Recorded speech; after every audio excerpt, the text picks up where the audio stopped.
everyone, it's Jack from Cultaholic.com, back once again with some more wrestling news. Lots to talk about from different promotions, different aspects of things going on, and a bit of a little top 10 ranking as well to get everybody excited. So, without any further ado, let's get into our headlines. First of all, WWE have cancelled Raw Underground. Next up, we take a look at the reported reasons behind the recent split of the New Day. And finally, the PWI Women's Top 10 has been revealed. First of all, let's go to Dave Meltzer and the Wrestling Observer newsletter, where he's been talking about WWE cancelling Raw Underground. We're going to take a look at the reasons behind this. So Meltzer has said that Raw Underground for right now is considered done. At first it was dropped because of the COVID breakout and fear that the extras who are in the crowd, because Raw Underground's obviously quite a packed segment, may have been exposed. So it was shut down for a few weeks, but apparently now it's pretty much considered done. He goes on to say almost everyone who was part of that breakup of Raw Underground, that temporary break,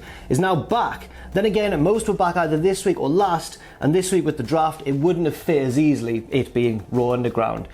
He goes on to say there was fear that bringing all those people, both the wrestlers and the people they used in the audience, to Raw tapings could start a spread to the Raw roster, and the idea is to keep NXT talent away from Raw and SmackDown talent as much as possible. So it seems there like Raw Underground was put on sort of a temporary break for a while, but now it seems as though it's just done because, it would involve mixing the main roster superstars with people from NXT and from the Performance Center. And I understand that, but I do have to question the wisdom of even having Raw Underground in the first place for two reasons. One, because it's so crowded and you don't want to have loads of people in the same place at one time if you can afford not to. And also as well, it was just a bit of a weird inclusion, wasn't it? Suddenly Shane McMahon's running this underground sort of fight league during Raw sometimes. It was a weird one. It was very strange, a very jarring atmospheric shift.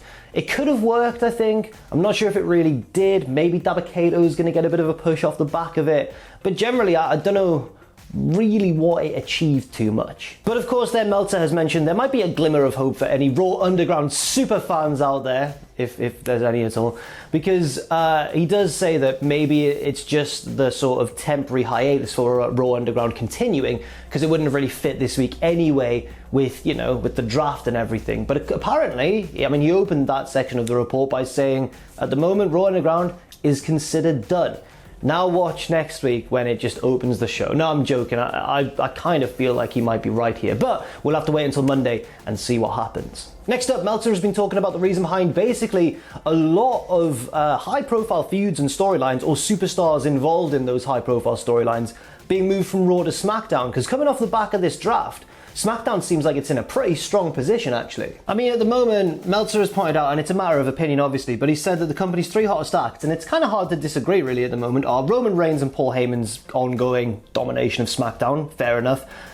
Seth Rollins and Murphy going on as well with the Mysterio family. All of those participants in that storyline have been moved over to SmackDown, of course. And Bayley versus Sasha Banks, that's also going to remain on SmackDown. So SmackDown has now the three hottest storylines going on in WWE, really. So Meltzer's trying to dig into the reasons behind this, and he says it was noted to us by one key person in WWE that having the three big angles all on SmackDown was on purpose. It wasn't an oversight, because Raw is a lock on USA, on the USA Network, no matter what, because they need the show, or the USA Network collapses in the ratings. Raw is a big asset to the USA Network. However, SmackDown is over on Fox. Fox is very interested, basically, in sports, and obviously with the rights fees for the NFL, MLB, and I think the NBA as well, all escalating. That means that basically niche sports, and pro wrestling I think will be considered one of those, may get the short end of the stick because of that, may end up off the network. So Meltzer goes on to clarify, it seems as though because the big major sports in the United States are going to become more expensive for TV networks in future, that means that niche sports like pro wrestling could be in trouble as far as being able to land a good deal. He says that SmackDown will be fine with its current numbers that it's doing in 2 years' time, but if they drop 25% each year, for example, that wouldn't be good, and they could find themselves with either a horrendous deal, having to pay like a lot, or just off Fox altogether. So that is apparently why SmackDown now is quite stacked with all these big feuds, big storylines, big names, because WWE really want to keep those ratings either, they want to cut the deficit in ratings or just keep them level, maybe even increase them by stacking the show full of big big names. It does make sense. I wonder how Raw is going to do. Well, I wonder how both shows are going to do in terms of quality because of this. You'd imagine that SmackDown's quality, the quality of the product, would increase. You'd imagine that Raw's would decrease. But we'll have to wait and see, I guess, what happens. Also, SmackDown might feel a bit top heavy now because it's only got 2 hours to work with. It's got these 3 big programs. How much time does that leave for like everything else on the show? Very interesting stuff there, but one superstar in particular who could do well on SmackDown, despite not currently being a part of one of these big storylines, is Big E, of course, because he remains on SmackDown alone while Kofi and Xavier have been traded over to Raw and are now the Raw Tag Team Champions, swapping their SmackDown Tag Team belts with the Street Profits, who are now on the blue brand. It's a split that has really made big headlines in the wrestling world because New Day are so popular, so beloved a trio, and also because they've often made a big deal of saying we're never going to be split up. They've not turned on each other, you know, they're still very much aligned, but at the same time they're not going to be on the same show anymore. Big E's fighting he's on his own over on SmackDown. So it's a bit of a strange one, that.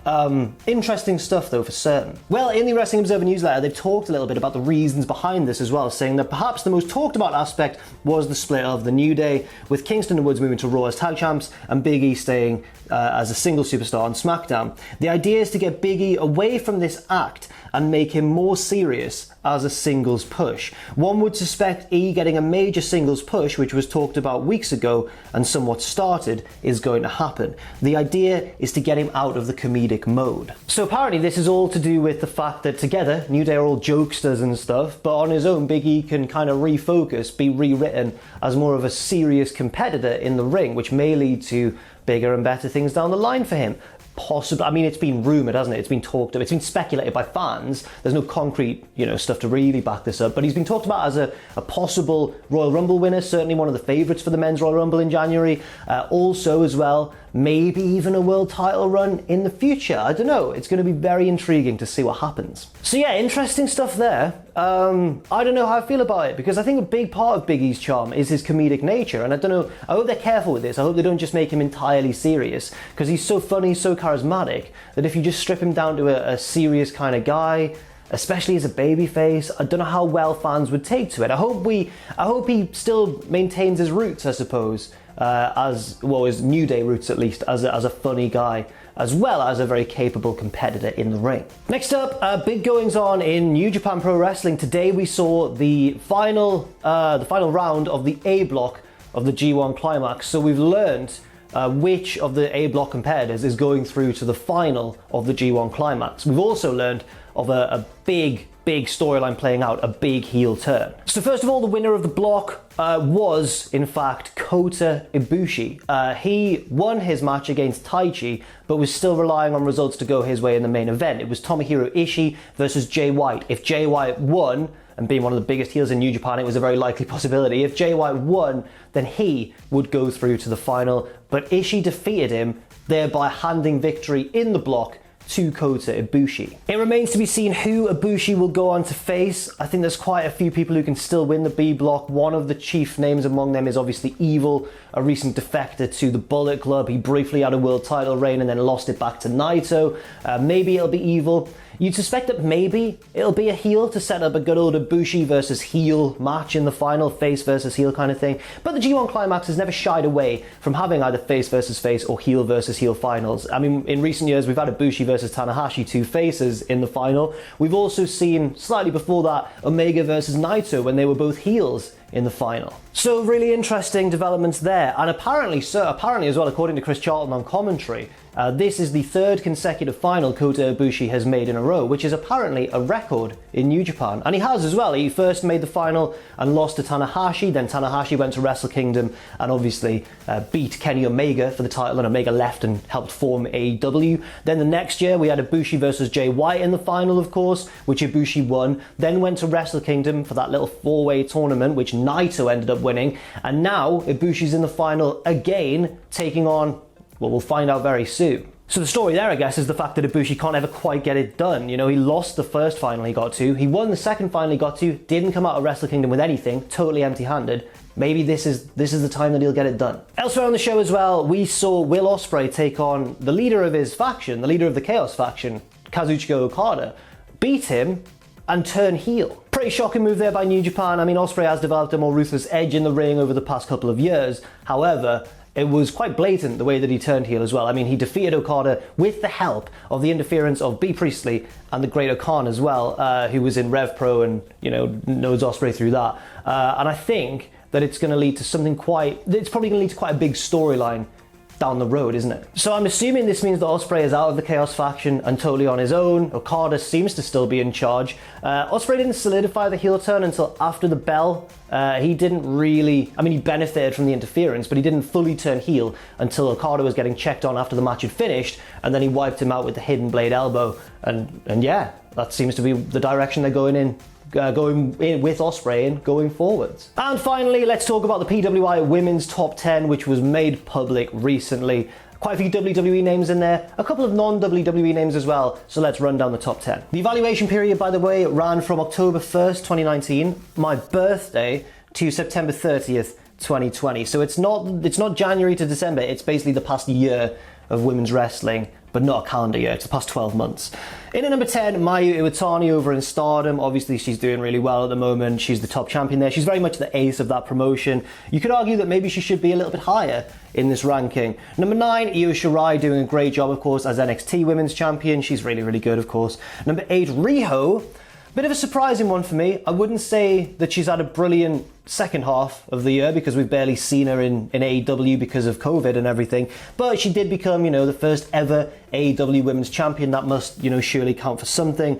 Number 7, Tessa Blanchard. A huge achievement becoming the Impact World Champion, of course. But then she has since been released from the company as champion and lost the belt that way. So that's a bit of a stretch. You could argue certainly that some of the lower people there could be ahead of Tessa, possibly. Next up, Hikaru Shida, who continues to be AEW Women's Champion. Number 5, Sasha Banks, obviously involved in a really intense program in WWE at the moment with Bayley. Also was a double champion at one point, one half of the Women's Tag Champions and the Raw Women's Champion as well. Number 4, Charlotte Flair, who's been, successful as always, but again, we haven't seen too much of her in recent times. Number 3, Asuka, kind of been one of WWE's MVPs, I suppose, of the lockdown era. She's been everywhere, she's been doing everything. She's been Raw Women's Champion as well. She's kind of one of WWE's more reliable performers, even during these very challenging times. Number 2, Becky Lynch, of course, the most over woman in WWE and one of its most over superstars in general, I suppose, but of course she's now off because she's gonna have a baby, fair play. And number 1, Bayley, who's held the SmackDown Women's Championship a lot, was also one half of the Tag Team Champions, of course, as well, and also is now in this really intense feud with her ex-friend Sasha Banks. I think Bayley's a deserving number 1 there, but what do you think? Let me know in the comments section. So that's it for the news today. Thank you very much for watching. I've been Jack from Cultaholic.com. Yeah, leave your thoughts and opinions in the comments section down below. Stay safe out there, stay positive, and I'll see you very soon.